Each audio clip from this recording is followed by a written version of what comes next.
Well, continuing onward, you're probably all thinking, gee, when we did the GCF, there was more than one way to find a GCF. I wonder if there's more than one way to find an LCM. Hey, I wonder if there's more than one way to find an LCM. You see, that guy over there is wondering the same thing. Well, here's what we do.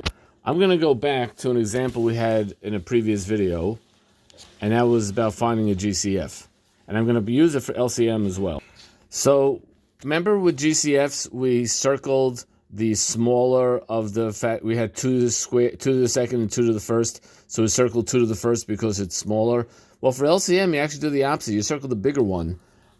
In fact, I'm not going to circle. I'm going to put a square instead of a circle just to make it a little more.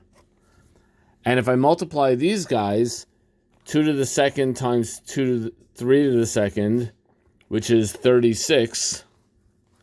36 is the LCM.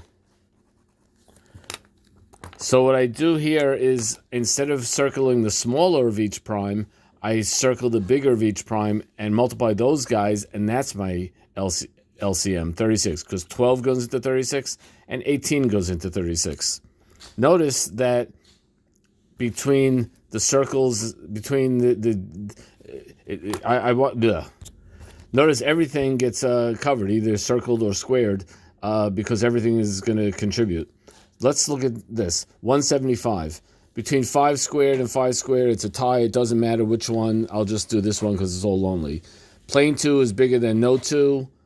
Plane 7 is bigger than no 7. If I multiply all those numbers together, 2 times 7 times 25, because that's 5 squared, that's going to equal 350.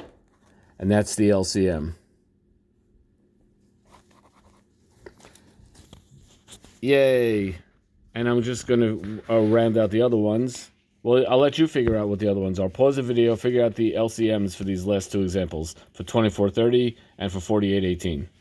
So we see that for 24, I took all the bigger ones, and I got 2 to the third, which is 8 times 3 times 5, and that comes out to 240, unless my math is off.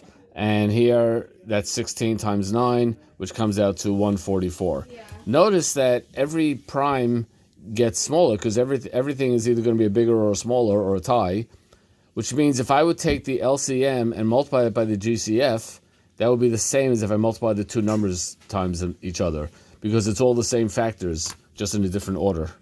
For example, if I look at the numbers 24 and 30, well, the LCM of 24 and 30 was 240. We did that already.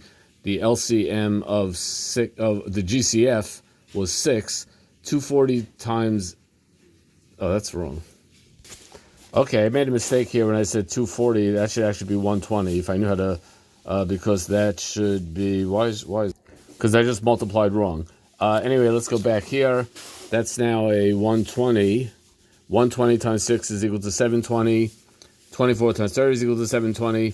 So the LCM of the 2 numbers times the GCF of the 2 numbers is equal to the product of the 2 numbers.